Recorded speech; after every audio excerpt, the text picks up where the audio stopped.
Assalamualaikum warahmatullahi wabarakatuh. Pada kesempatan kali ini saya akan mempresentasikan tugas UAS mata kuliah Etika Bisnis dengan judul Perspektif Etika Bisnis Berdasarkan Pancasila, dosen pengampu Haja Iga Ayunitia Darmani, SST SEMM.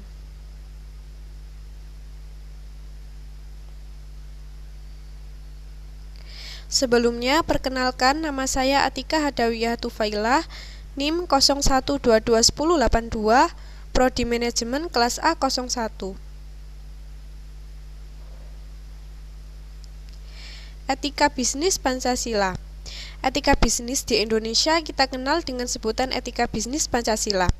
Etika bisnis Pancasila merupakan arah dalam menjalankan usaha yang dijiwai nilai-nilai Pancasila yang pada hakikatnya merupakan perpaduan sistem ekonomi pasar atau liberal dan sistem ekonomi komando atau etatisme.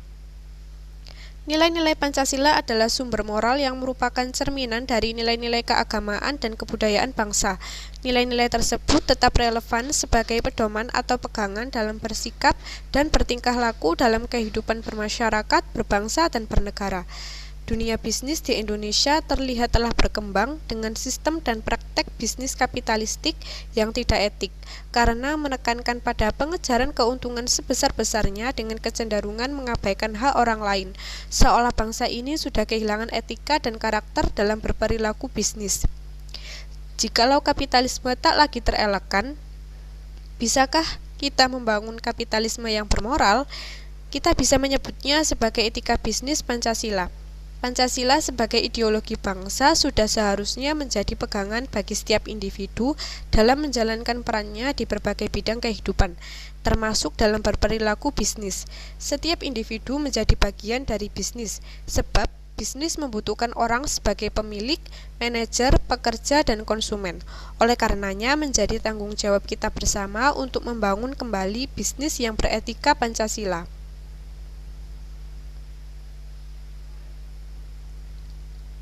Syarat mutlak dapat diwujudkannya etika bisnis Pancasila adalah mengakui terlebih dahulu Pancasila sebagai ideologi bangsa, sehingga asas-asasnya dapat menjadi pedoman perilaku setiap individu dalam kehidupan ekonomi dan bisnis sehari-hari.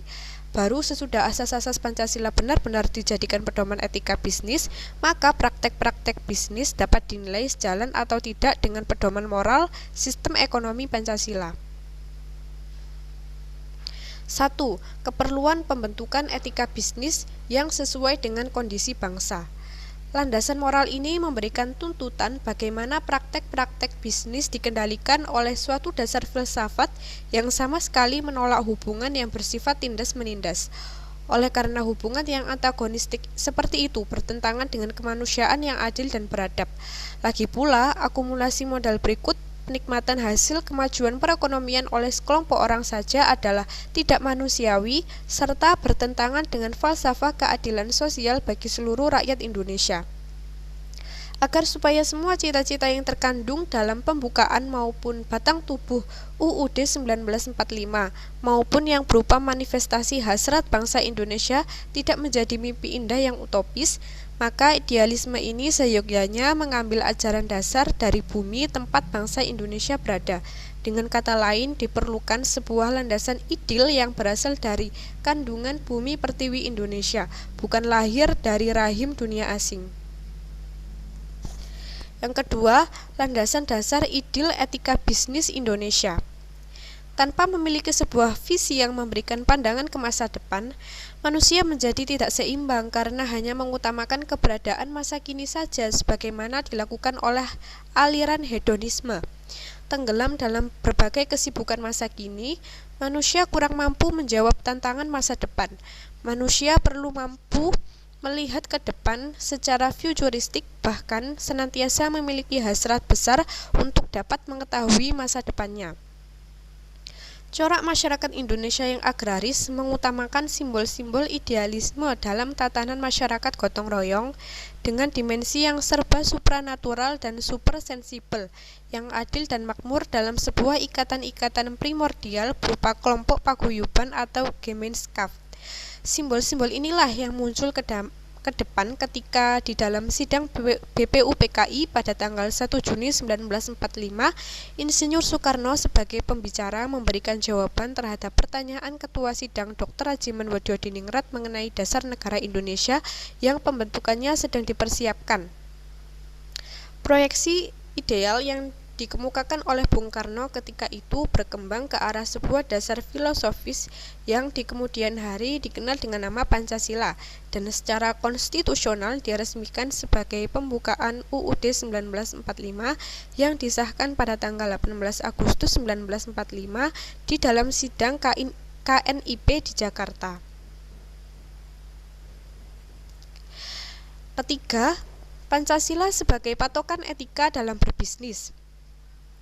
Pancasila bukan merupakan sebuah hasil perenungan yang seketika yang bersifat instan, sebab sejak berusia muda Bung Karno telah memikirkan sebuah landasan kehidupan berbangsa dan bernegara, sebuah sumber dari segala sumber kenegaraan jika suatu waktu nanti Indonesia merdeka menjadi sebuah kenyataan.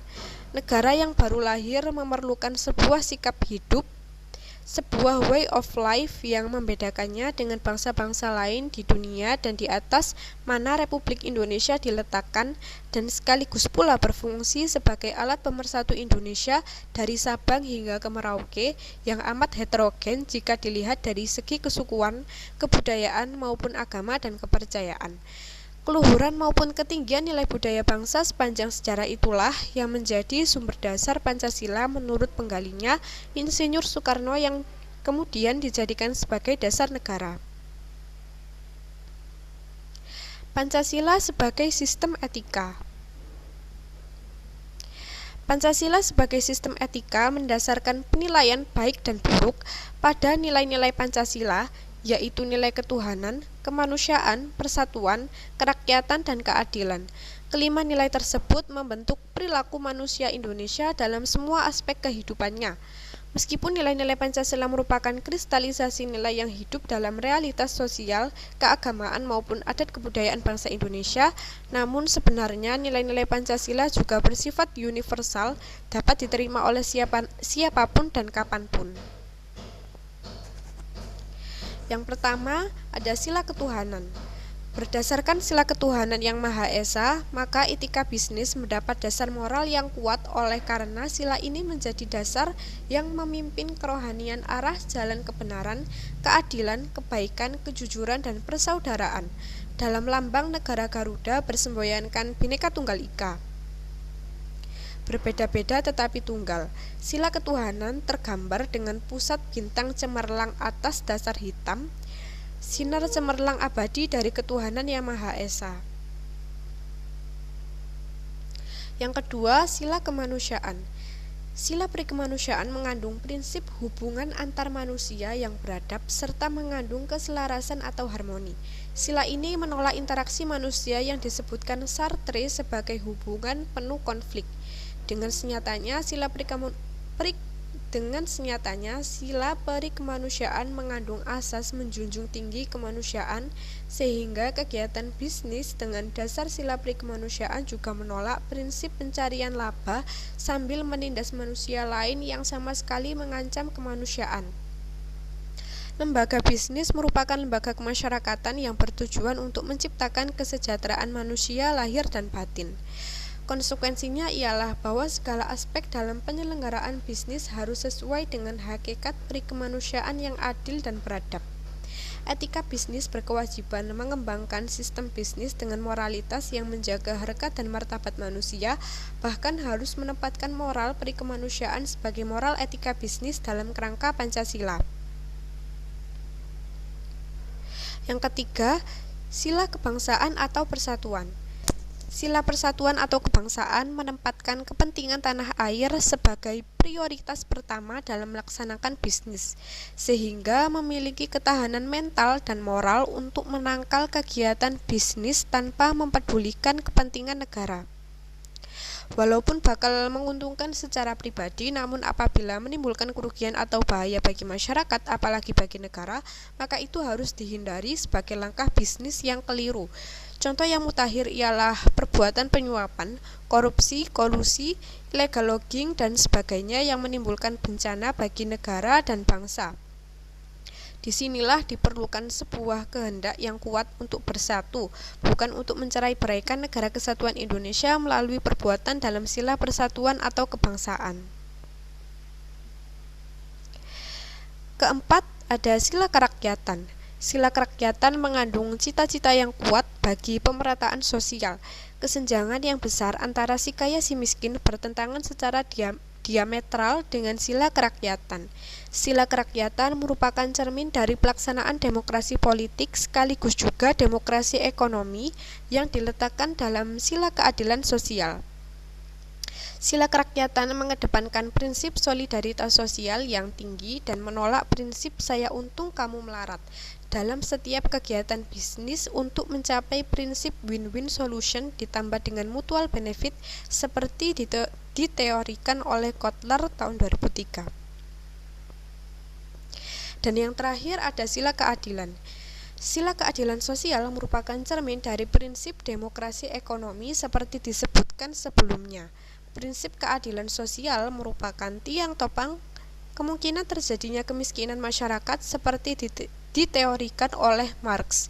Jika prinsip yang terkandung dalam sila keadilan sosial terbengkalai, maka akibat yang ditimbulkannya bisa menjadi pengalaman buruk dan mengerikan bagi masyarakat Indonesia. Sila keadilan sosial menangkal proses bisnis beralih rupa menjadi devil's work yang pada akhirnya merusak tatanan sosial bangsa akibat sikap masa bodoh. Diharapkan melalui sila keadilan sosial timbullah masyarakat adil dan makmur, cukup sandang, cukup pangan. Keberadaan Pancasila merupakan upaya penangkal agar masyarakat Indonesia termasuk pelaku bisnis tidak ikut melakukan lompatan fase kepada kapitalisme yang hanya mendatangkan keuntungan bagi yang kuat dan telah siap, namun mendatangkan bencana bagi yang lemah dan belum bisa ikut memasuki persaingan global.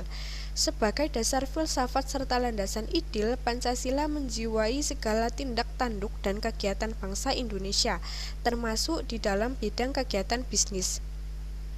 Ketuhanan serta juga kepada kemuliaan martabat manusia dan peri kemanusiaan, tingkah laku bisnis pun perlu mencerminkan keterikatannya dengan moral ketuhanan serta peri kemanusiaan yang menolak kesewenangan kesejahteraan diri pribadi tanpa kesadaran untuk sekaligus juga mewujudkan kesejahteraan masyarakat. Berikut ini adalah contoh kasus pelanggaran pada PT Bulog.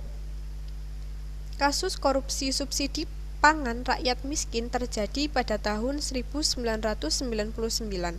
Menurut majalah Trust tahun 2004, Akbar Tanjung merupakan Ketua Umum DPP Partai Golkar yang dipercaya untuk menyalurkan subsidi pangan rakyat miskin di Jawa Timur dan Jawa Barat. Hal ini dilakukan karena pada masa itu terjadi kemarau panjang dan sejumlah orang kekurangan pangan. Sebagai penyalur subsidi ditunjuklah Yayasan Raudhatul Jannah yang terletak di Bilangan, Jakarta Barat. Penyidikan kemudian menyimpulkan bahwa daerah-daerah yang dikatakan oleh Akbar dibantu dengan dana Bulog itu ternyata tak pernah menerima apapun. Hal ini diperkuat oleh keterangan Winford, kontraktor penyalur sembako tersebut. Implementasi Pancasila dalam etika bisnis dan profesi yang dijalankan Bulog.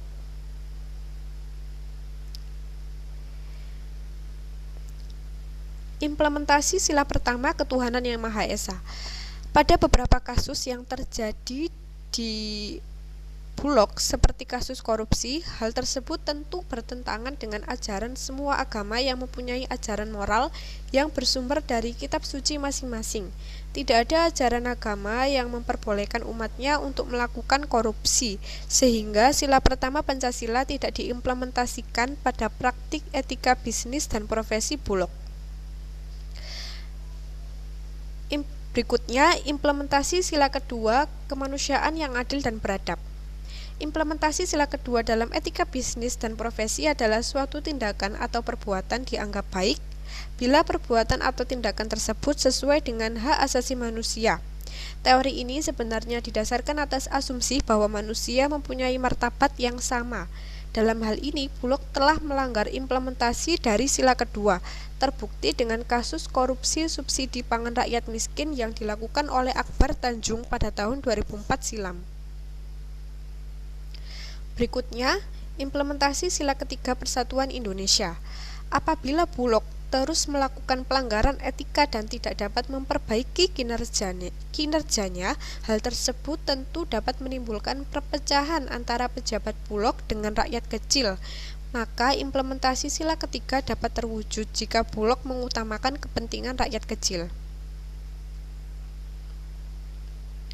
Berikutnya ada implementasi sila keempat, kerakyatan yang dipimpin oleh hikmat kebijaksanaan dalam permusyawaratan perwakilan. Dalam hidup bermasyarakat, diperlukan landasan kepercayaan antara satu dengan lainnya, dan untuk menanamkan kepercayaan tersebut diperlukan kejujuran dari semua anggota kelompok. Bila tidak ada kejujuran sesama anggota kelompok, jangan harap ada kepercayaan di antara anggota kelompok tersebut. Bila tidak ada kepercayaan, maka kelompok masyarakat tidak akan dapat terbentuk. Maka dari itu, Bullock dalam menjalankan tugasnya diwajibkan penuh rasa tanggung jawab dan kejujuran. Untuk mendapatkan kepercayaan dari rakyat, Bullock harus bekerja secara bersih tanpa ada korupsi dan pelanggaran yang lain. Berikutnya yang terakhir ada implementasi sila kelima, keadilan sosial bagi seluruh rakyat Indonesia. Implementasi sila kelima yaitu suatu tindakan dapat dikatakan baik jika membawa manfaat bagi sebanyak mungkin anggota masyarakat. Meskipun beberapa pelanggaran kasus Bullock membawa ketidakadilan bagi sebagian rakyat kecil, namun sejauh ini Bullock juga memberikan manfaat bagi rakyat secara keseluruhan. Hal ini tercermin dari tugas Bullock dalam penyaluran raskin di seluruh daerah di Indonesia.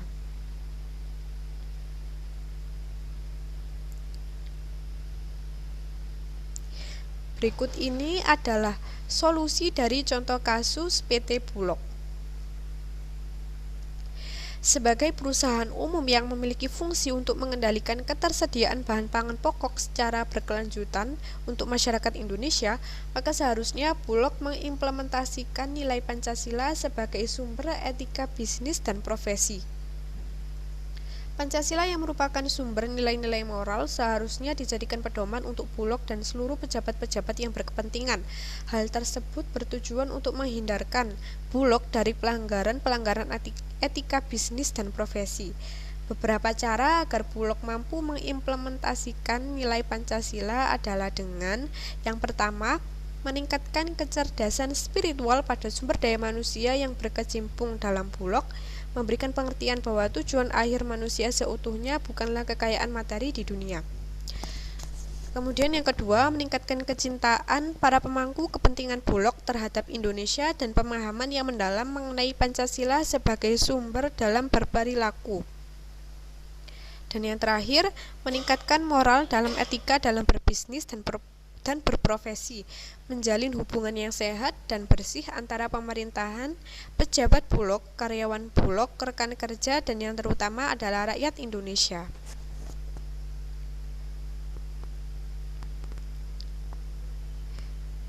Berikutnya, kesimpulan dari materi ini adalah etika bisnis Pancasila adalah sebuah etika bisnis yang bermartabat, sebuah etika yang tidak serakah dan tidak merugikan orang lain.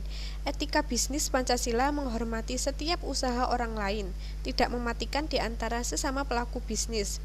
Etika bisnis Pancasila adalah sebuah etika yang dapat merefleksikan nilai-nilai persaingan sehat yang tidak merugikan orang lain. Itu berarti kegiatan insan bisnis yang berpegang pada prinsip-prinsip pengejaran laba, efisiensi, pertumbuhan, serta dalam melakukan pengambilan keputusan secara seluas-luasnya harus difokuskan bukan sebagai tujuan yang utama, melainkan sebagai wadah serta proses meningkatkan taraf hidup anak bangsa ke arah yang lebih baik lagi. Sebuah Indonesia yang adil dan makmur berkeadilan dalam naungan NKRI dengan landasan Pancasila harus diwujudkan secara bersama-sama. Dengan demikian diharapkan kegiatan bisnis yang beretika, bermoral atau bermartabat dapat diwujudkan sejalan juga dengan konsep Indonesia sebagai sebuah welfare state. Berikut ini adalah sumber referensi yang saya ambil dari materi perspektif etika bisnis berdasarkan Pancasila. Sekian presentasi yang dapat saya sampaikan. Kurang lebihnya mohon maaf. Semoga bermanfaat. Wassalamualaikum warahmatullahi wabarakatuh.